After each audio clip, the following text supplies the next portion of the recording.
Am I the jerk for kicking out my sister's boyfriend after he rejected the dinner I spent hours cooking? Original post, September 15, 2024. So here's what happened. I, 28F, invited my sister, 25F, and her boyfriend, 26M over for dinner. I love cooking and have spent hours preparing this fancy meal. Homemade pasta, a slow-cooked ragu, a salad, and a tiramisu for dessert. I was really proud of it and excited to have them over. When they arrived, everything was fine at first. We sat down and I started serving the food. Her boyfriend, let's call him Steve, stared at the pasta for a moment, then looked at me and said, "I don't eat carbs." At first I thought he was joking, but nope, he was dead serious. He goes on about how he's super into keto and carbs are the enemy. Okay, fine, that's his choice. But when I offered to make him a salad or something else on the spot, he refused and said that I should have known about his diet beforehand. This is where it gets weird. He then pulls out a small Tupperware container from his bag, filled with what looked like boiled chicken and broccoli, and starts to eat it at my dinner table while the rest of us are trying to enjoy the meal I spent hours making. I was stunned and, honestly, kind of insulted. I told him it was rude to bring his own food without mentioning it to me beforehand, and he should have at least given me a heads up. He then goes off about how people need to respect his dietary choices, and that I was being controlling by not accommodating his needs. At this point, I'd had enough. I told him, if you can't eat what's served and won't even let me make something else, then maybe you should just get out. He stood up, said something like, "I'm just trying to be healthy," grabbed his Tupperware and walked out. My sister stayed for a bit but eventually left too, saying I overreacted. Now my sister's mad at me, saying I embarrassed her boyfriend and made them both feel unwelcome. My mom thinks I should apologize, but my friends are on my side, saying Steve was being incredibly rude. ATA for telling him to get out? OOP's comment. Top comment. Commenter, your sister didn't give you a heads up about his diet. OOP, honestly, no, she didn't. I'm not sure if she even knew how serious he was about the whole keto thing because she never mentioned it. She eats pretty much anything, so I assumed he was the same. But even if she had, I feel like it still would have been polite for him to at least say something beforehand instead of just showing up with his own meal. I would have happily made something keto-friendly if I had known. There is no consensus bot on ATA, but top comments were NTA update post, September 21, 2024, 6 days later. Well y'all, buckle up because things have escalated in a way I never expected. After my initial post, I figured things would calm down once my sister had time to cool off. Spoiler alert, they did not. So the day after I told Steve to leave, my sister texts me saying they want to talk things through at a family dinner. I assumed it would be just the three of us, maybe at a neutral restaurant, where we could hash it out like adults. Nope. Instead, my sister invites my parents, my brother, and Steve's parents to this dinner at my parents' house, turning it into some kind of weird intervention. I show up thinking it'll just be a casual conversation, but the moment I walk in, Steve's mom, let's call her Carol, is already going off about how Steve has always had special dietary needs, and how people who care about him should respect his boundaries. The woman acts like the guy has a life-threatening allergy, not a trendy diet. My mom is sitting there looking super uncomfortable, while my dad's just quietly sipping his beer, clearly wishing he were anywhere else. So Carol starts listing off Steve's dietary restrictions and she's acting like I personally offended the whole keto community by serving pasta. Then, brace yourselves, Carol pulls out a folder. Yes, a literal folder, with printouts. She hands one to me, one to my mom, and one to my dad. I'm flipping through this thing and it's full of Steve's dietary guidelines, suggested meal plans, and even a list of keto-friendly restaurants we could go to in the future. At this point, I'm doing everything I can not to laugh, but it gets worse. Steve pipes up and says he's willing to forgive me for disrespecting his lifestyle, if I agree to host a redo dinner where I follow his dietary restrictions to the letter. He says this will prove I'm serious about making amends and respecting his needs going forward. I thought he was joking, but no, he was dead serious. He even pulled out his phone to show me some keto recipe apps that I might find helpful. I was in total shock. My sister, by the way, said absolutely nothing during all of this. Just staring at her plate like she wanted to disappear. My mom, bless her, tries to smooth things over by suggesting we all just eat whatever we want when we're together, but Carol snaps, "It's not that simple." She says that in their family, they all follow keto together. And that's why Steve is so passionate about it. At this point, I've had enough. I stood up and said, "Look, I'm not redoing the dinner. I'm not making anyone a special keto feast. If Steve can't eat what I cook, that's fine, but bringing his own meal to my dinner without even telling me was disrespectful, and I'm not apologizing for feeling that way.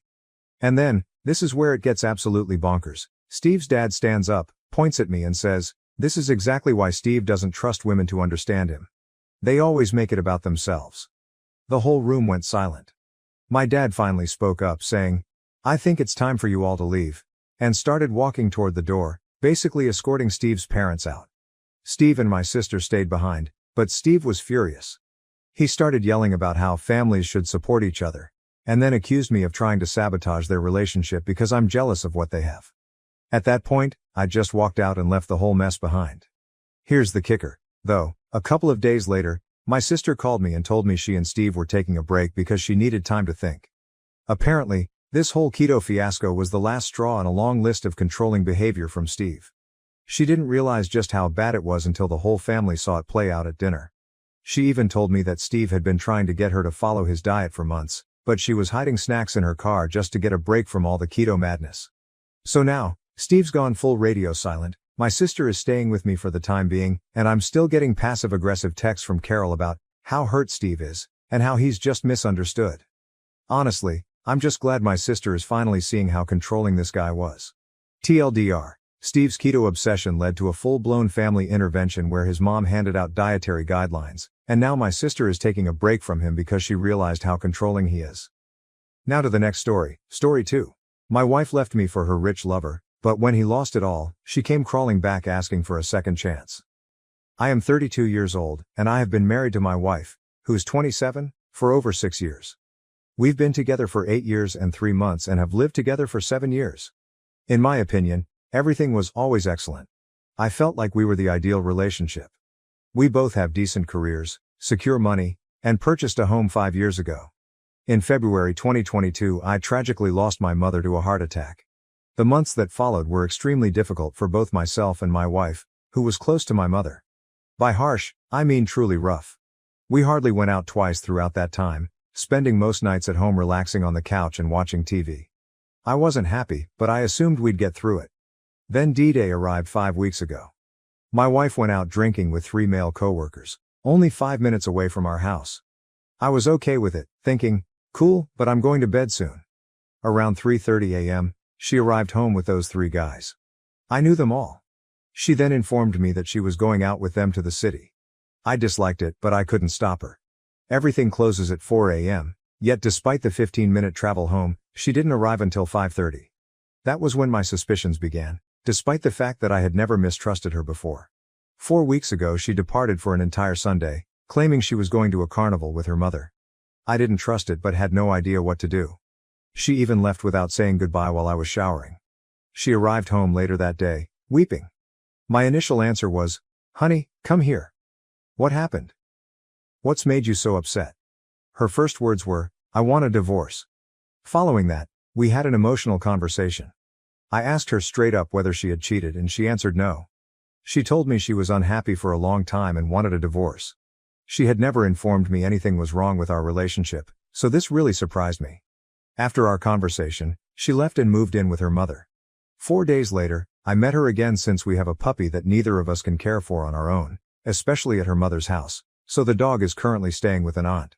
When we met again, I confronted her about infidelity. This time she admitted it. She said that she had cheated on me from the night she went drinking until a week later, when she left home.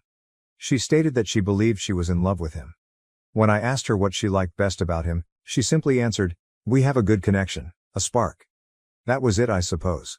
She also stated that she was experiencing a midlife crisis and was unsure about her life goals. In my perspective, she's going insane. She unexpectedly colored her hair purple and joined up for motorbike training. I attempted to reconcile with her during the first week or 2 of her departure, but she refused to budge.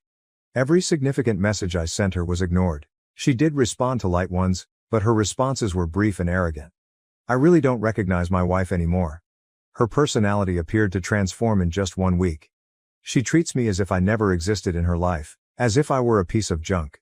Is this a protective strategy to make things easier for her by pushing her issues into the future? Has she truly changed and feels this way now? How on earth is that possible? I mean, I get that falling in love is a fantastic experience, but what will happen to her after a few months when the honeymoon period with this guy is gone and she wakes up from it all? I've had a lot of conflicting sentiments. I resent her for cheating on me, and I'm incredibly disappointed. But I also see and understand that the foundation of our marriage has always been strong. 5 weeks have passed since D-Day. She still hasn't filed for divorce, and neither have I. I'm not sure, but I believe she's still seeing the person she cheated on me with. To be honest, I am split between saving our marriage and ending it. Right now, I don't care if we get back together or divorce. I honestly do not know what to do. If I file for divorce now, I might regret it later for being too quick, but I also can't keep living in this state of limbo. Still legally married, but she's already gone. Edit. For the first 4 days after she departed, I was unsure if she had cheated on me or not. Those were the toughest days because I felt so horrible and as if I had messed up everything. But as she admitted to cheating, those sentiments began to vanish. Even if I share responsibility for some aspects of our divorce, it is entirely her fault. She never showed me she was unhappy. She appeared pleased, as if she could have been an actress. She never mentioned being dissatisfied or what needed to change. To top it all off, she has cheated and continues to do so. This is finished. I no longer feel there is a way out of this. Also, I don't miss her right now. Sure, I miss who we were as a couple, but who is she now? Honestly, I almost feel sorry for the next guy whose heart she's bound to shatter. To be honest, I'm doing really well after my mother died. Of course, I had other issues at the time, but I was finally getting out of the funk and climbing back up. I wanted to go outside, drink, have fun, ride my motorcycle, etc. But then she cheated and kicked me back into the ravine. It will be all right in time, but I have to say that I am not looking forward to the holidays. No mother, no wife, and my father is alone after 40 years of marriage. But we will deal with it. Life carries on. Fortunately, I have a wonderful sister and a close circle of friends who I have known for over 20 years. I'm not ready to return to single life, but I am also a little excited. I haven't dated in almost 8 years, and I haven't gone out without first checking in with my partner. Of course, I fell as deeply as possible this year, but I'm confident that there will be better days ahead. One of the Redditors was completely correct about us marrying too young. When we married, I was 26 and she was 21. I haven't changed much in those years, but it's possible that she has changed much and has hidden those feelings for quite some time. Note, she stated that she is experiencing a midlife crisis. Those are her words, not mine. To go deeper into our common interests, hobbies, characteristics, and so on, I merely indicated in the post that we lived a stable life. I didn't go into depth since I didn't believe it would matter very much, and the post is already pretty lengthy. But here we go, hobbies and interests.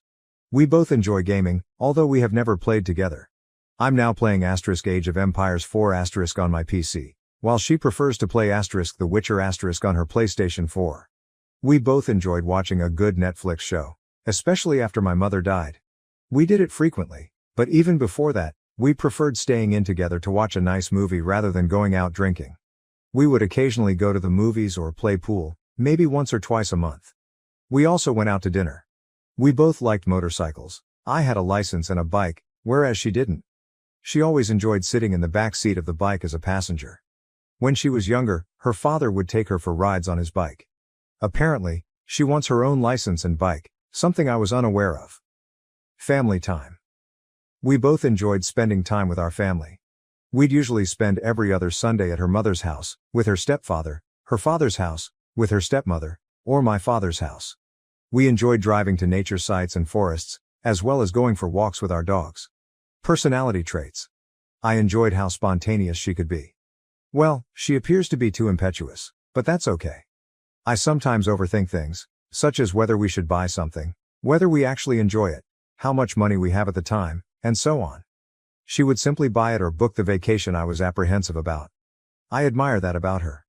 I realize we were diametrically opposed in this regard. I adored her sense of humor. We had, or have, an incredible connection when it comes to humor. We had the exact same dry, goofy sense of humor and always had a good time together. I always admired her honesty and straightforwardness, until things went wrong. She was continuously telling me how she felt, what she liked and disliked. For example, approximately 4 years ago I became addicted to a video game. At the time, I had no idea what I was doing wrong, but after a few weeks, she told me I wasn't making her happy and that I needed to pay more attention to our relationship, which I did. I kept gaming to a bare minimum. Bro, I enjoyed the way she spoke, walked and laughed. I adored her appearance. She had a beautiful grin. I even liked how she usually sneezes 8 to 10 times in a row. But as of right now, all of those sentiments I had, or have, are quickly dissipating. As for our sex life, I'll make it brief. We didn't have much sex. Since we got married, I'd guess it's been twice a month on average. In my opinion, it was always fantastic, though I'm not sure about hers anymore. Thinking back, we both always climaxed, unless she faked it, which I doubt. The sex act wasn't that thrilling. We always performed the same 3 or 4 positions and that was it. Update 1. Okay, I made several calls yesterday. In the Netherlands, we have something called a mediator, who handles all elements of divorce. This mediator handles the lawyer's work, including financial and emotional discussions. It's like an all-in-one individual assisting 2 people with their divorce. Today, we spoke with this mediator. Unfortunately, my soon-to-be ex's car broke down, and I had to pick her up. For yes, I had to for this to work for the divorce to be finalized. It is critical that both of us attend the meetings with the mediator. Anyway, the talk went well, as predicted. We both indicated our desire to be divorced, but the adultery was never acknowledged. I didn't think it was worth stating that the mediator is neutral and does not take sides. Also, in the Netherlands, there are no rules against cheating, thus she has the same rights as if she hadn't cheated. We remained seated at the table after the mediator had left, barely speaking. Our cats roaming about were the only diversion. After a few minutes, I inquired if she had anything further to say and she said, no. I thus said, okay then, I think you can go now because I don't want you here. She asked, can you take me home? I declined, saying, how you get home is your own problem. I'm not in the mood to drive 30 minutes to get you home. She looked emotional.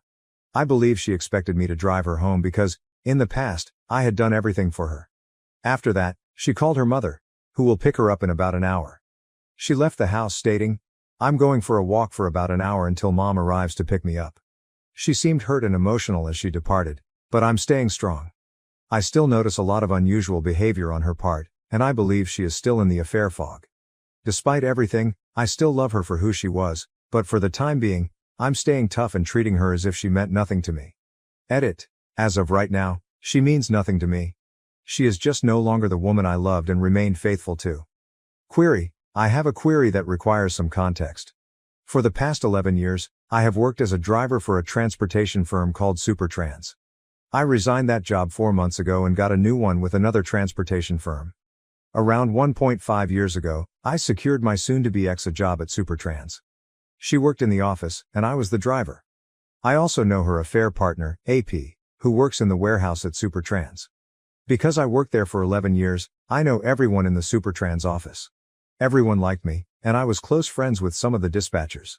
As far as I know, my old co-workers, her present co-workers, are aware that we are divorcing, but no one is aware that she is, or has been, having an affair with AP, a warehouse employee. Her direct co-worker, who works at the desk next to her, is a 32-year-old gay man who was also present on the night my wife cheated. I will call him Thomas. However, he left early that night. Thomas was one of my favorite persons at their office, and he also liked me a lot. My soon-to-be ex is currently on vacation and will return to work next Monday. I know Thomas likes me and wants the best for me. I'm seriously considering sending Thomas a message explaining what occurred and revealing the affair to him. Of course, I'd like to warn him that my wife has no morals and cannot be trusted. I mean, Thomas has to work with her on a daily basis. I want him to understand what kind of person my soon-to-be ex is. I also plan to inform him who the AP is because Thomas was with them the night she cheated. I want Thomas to understand how morally bankrupt the AP is, and I understand that this may appear to be a desire for vengeance. I suppose I do. This woman has put me through hell. I mentioned a few weeks ago that I would love to hear about her having a bad day at work next Monday since her co-workers knew she deceived me and had an affair. Really, everyone liked me. I've known the majority of her staff for more than 10 years. Furthermore, I have the option of telling or not telling anyone about her adultery. Okay. So this isn't the question I intended to ask. Should I do this? But I believe I've already made up my mind. I'd like to hear your thoughts on it and why you think I should or should not. Update 2. You've all been a tremendous assistance in my predicament. I must admit that I am mentally exhausted, but overall, I am doing better than I could have expected after only 6 weeks. I have a question regarding my soon-to-be ex-wife's current behavior. Is it common for my soon-to-be ex to treat everyone around her as trash, except her AP and her own parents, I suppose? She is clearly treating me horribly, with no respect, as if I were the worst spouse ever. She claims she's been miserable for several years, which I think is pure nonsense. Anyway, I don't really care what she's doing to me anymore. She's wrecking her life, not mine, but it's having an impact on others as well. My father gave her the sweetest note he'd ever given. And she didn't even respond with a thank you, nothing. After my mother died in February of last year, my wife would often take my father to a nearby amusement park. They both have subscriptions to it, so they go very frequently. My father adored her, and I am witnessing him age by the hour, which saddens me deeply. My soon-to-be ex-wife does not even send a thank you note. She simply leaves him to read. She also stated that she wanted to be close friends with my younger sister, but they have not spoken in several weeks. Also, my wife was meant to spend the day with her best friend, a common friend of ours, but she is now ignoring her. Her best friend texted her numerous times yesterday, wondering whether today was still on, but my wife did not respond or even check her texts. She also didn't answer the phone. So today, when they were meant to meet, the same thing happened. She didn't answer the phone. Her BFF sent her one more message, wondering whether she was still coming. No response. She didn't even read the messages, even though her WhatsApp status reveals she was online after they were sent. Needless to say, her best friend has been crying all day. She took the day off to spend with my wife, go shopping, and have fun, and then this happened. Is this typical behavior for someone in an affair fog, or might it be something else? I don't care what my wife is doing. I'm done with her, but this is so awful for her best friend. She's been crying on her couch all day because my wife treats her this way.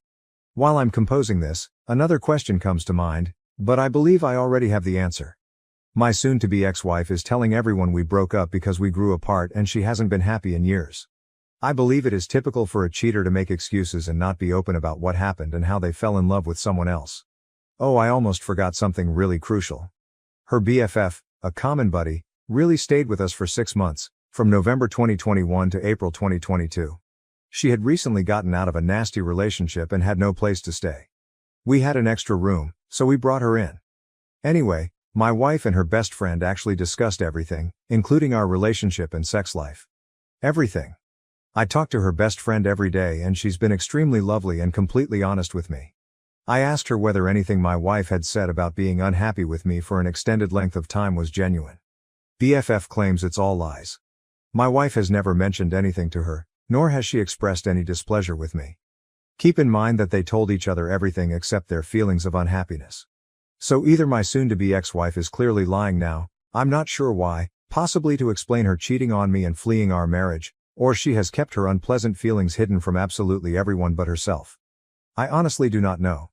But in my experience, I've never noticed her being dissatisfied with me, and BFF agrees. Many thanks again, everyone. Your help has been invaluable, and I would not be where I am today without it. Edit, I honestly hope karma hits her hard, sooner rather than later. Also, when people ask me why we're getting divorced, I tell them the truth about her being a selfish cheater. Just yesterday, a female acquaintance shared my communications from my wife and her. The discussion went like this. Oh my God, honey, is it true you and your husband are separated? My wife said, yes, sadly, this is the truth. The companion inquired, oh my God, no, what happened? My wife responded, yeah, well, we just grew apart over the last few years and have different life goals. We chose to terminate it. Needless to say, I corrected this and told our friend the truth, that my wife cheated on me, pretended to be in love and abandoned me for another man. Everyone who learns the truth from me is shocked. By the way, no one, including myself, expected my wife to do this. Update 3. I plan to make a new post in a few weeks. For now, I'm fine. When I realized she was out there living her life without me, I began doing the same. I spoke with my soon-to-be ex-wife several times, and the conclusion seemed to be that she still loved me, but it wasn't fun anymore, which is not surprising given my mother's unexpected death in February. She claims to be in love with the AP, but without any strings attached. I never saw her being dissatisfied with me, and she even stated that she was unhappy with life in general. So what I believe happened was that she cheated, developed affections for AP and abandoned me for him. Once that was evident, I decided to let her go and focus on myself. At this point, I don't care what she's doing or if she'll return. I am fine either way. Work is going well. I've joined a gym and have been going 3 times a week. My muscles are hurting, and I've been talking to this lovely girl since childhood. Even though it's only friendship, I'm grateful to have a female friend with whom I can chat about anything. She lost her father last year, So we can all empathize with losing a parent.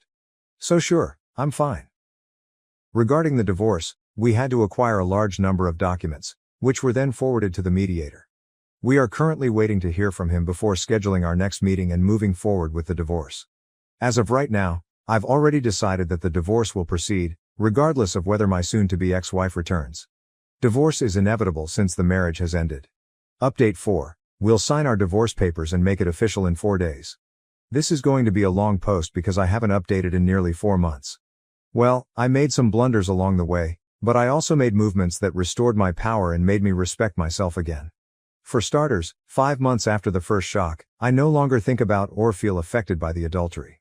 So, for everyone going through a difficult period, please believe me, it will get better, and time is on your side. After adultery and our breakup, I committed blunders. I begged, pleaded, became angry, furious, and felt completely out of control, as if she had lost her mind. This persisted for around 2 months. Unfortunately, after this period, I decided to stop whining. I told her that I had given it a lot of thought and that I would still be open to seeing her and talking to her, that I believed there might be a future for us, but that I couldn't guarantee anything. I have not contacted her in the last 3 months, at least not about casual matters or the relationship. The only things I inquired about were our upcoming divorce, finances, and our shared house. I didn't just sit and wait for the past 3 months. I am now 32 years old, and for the first time in my life, I went to the gym to work out, muscle building specifically, as I have always been on the slim side.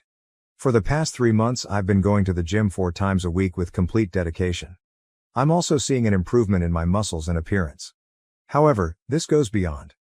The gym not only improves my physical look, but it also benefits my mental health.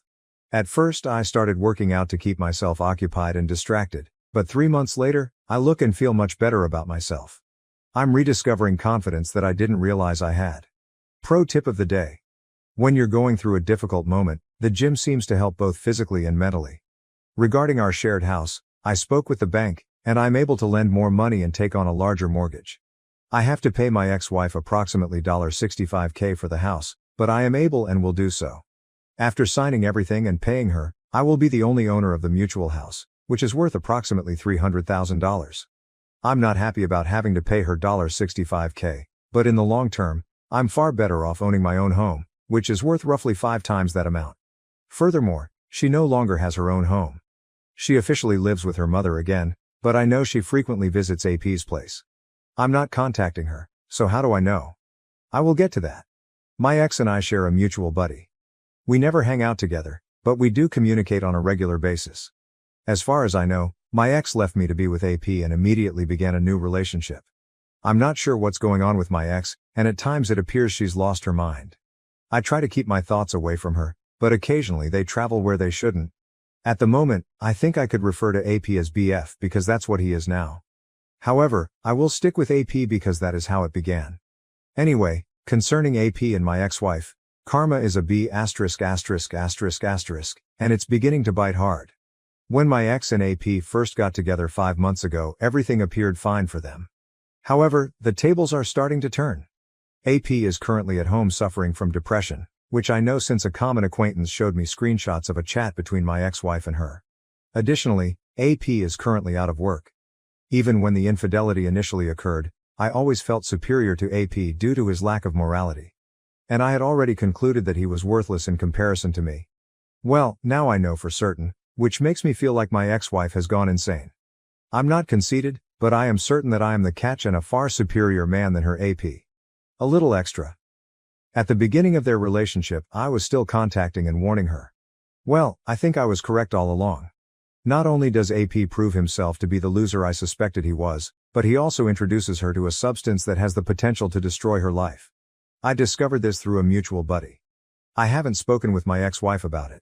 If she wants to trash her own life, that is her choice, but it appears to be going bad quickly. My ex-wife is undoubtedly struggling and may even be questioning her own decisions.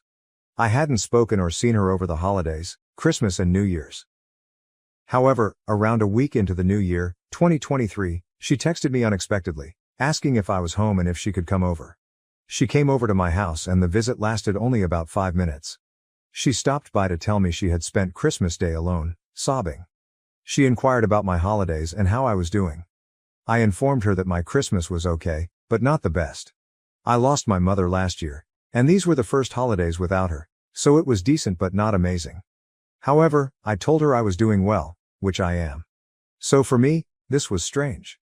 The only thing I can think about from this entire visit and why she would be concerned about how I'm doing is whether she has any regrets. Time will tell. I also chatted with my ex's mother.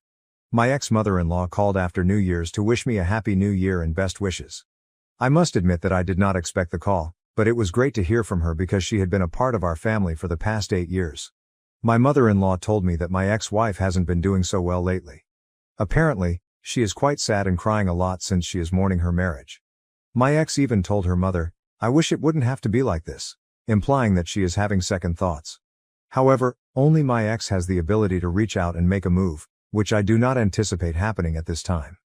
The only authority I truly have is to grant her the divorce she requested and then walk away from her life, which I did. I am separating myself from her life, divorcing her, and improving myself every day. I apologize for the lengthy message, but I believe this covers all I needed to say. We will sign the divorce papers 4 days from now. Even though I'm doing well, I'm still human, and I still mourn our marriage and my ex-wife on occasion. I'm sorry to see what's happened to her, but I'm also aware that it's beyond my control and not my concern. Let me conclude by thanking everyone in this community. Many thanks. Without your assistance, I would not be where I am today, both emotionally and physically. Thank you for watching. If you haven't subscribed yet, please do so and hit the notification bell to stay updated with more shocking real-life stories happening around you.